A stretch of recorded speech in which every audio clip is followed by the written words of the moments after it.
Thank you very much, Bill. Now I'm going to call on Carolyn Pogue. I'm going to introduce her first. Carolyn is an author of several books for children, youth, and adults, the latest of which is West Wind Calling. Carolyn's commitment to a decent world for the next generations is at the heart of her work. As an activist with a particular interest in the leadership of children, Carolyn is a member of the Child Well-Being Initiative to End Child Poverty in Alberta, launched by the Alberta Women of the United Church of Canada in 2007. She is the co-founder of The Art of Peace, a camp for kids, and serves on RAFI's Child Honoring Advisory Council. Please welcome Carolyn Pogue.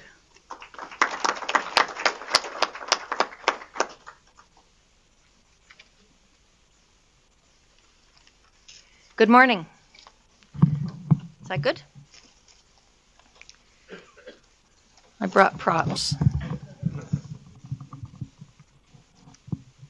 Thank you for a chance to speak to you this morning.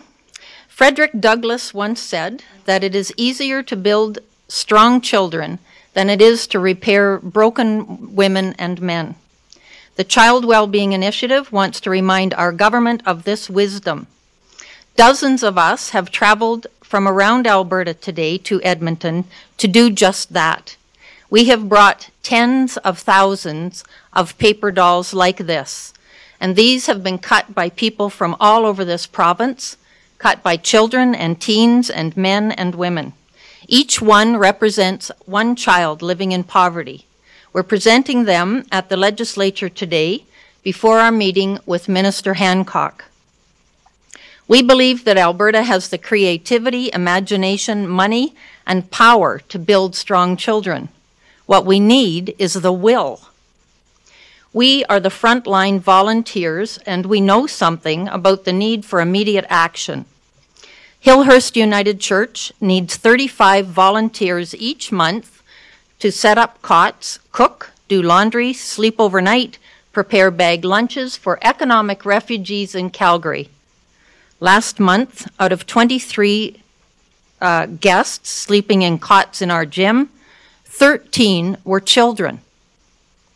Last week, there were 21 guests and 14 were children.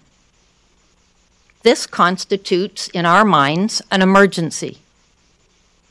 We want a living wage, not a Scrooge-inspired minimum wage. We want an Alberta child tax credit. We want breakfast and lunch programs for any hungry student. No one learns on an empty stomach. We want more accessible daycare and affordable housing, and we want our government to put the needs of children first. At 12:30 today, we and our friends will rally for children on the steps of the legislature again.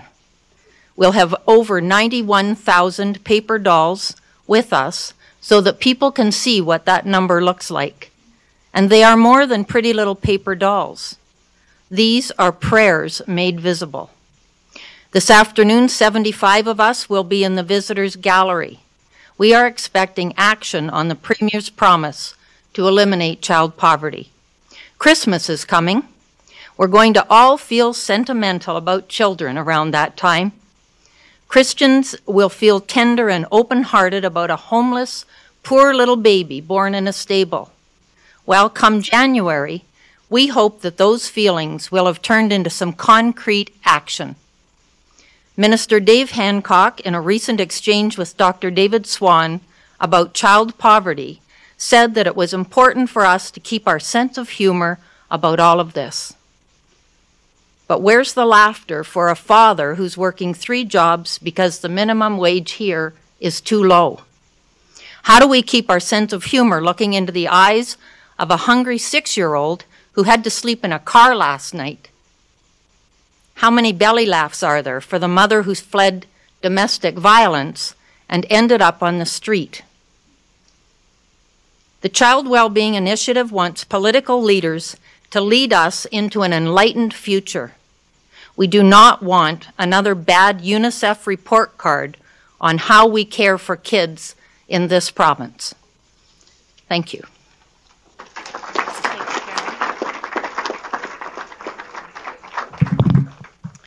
Thank you very much, Carolyn.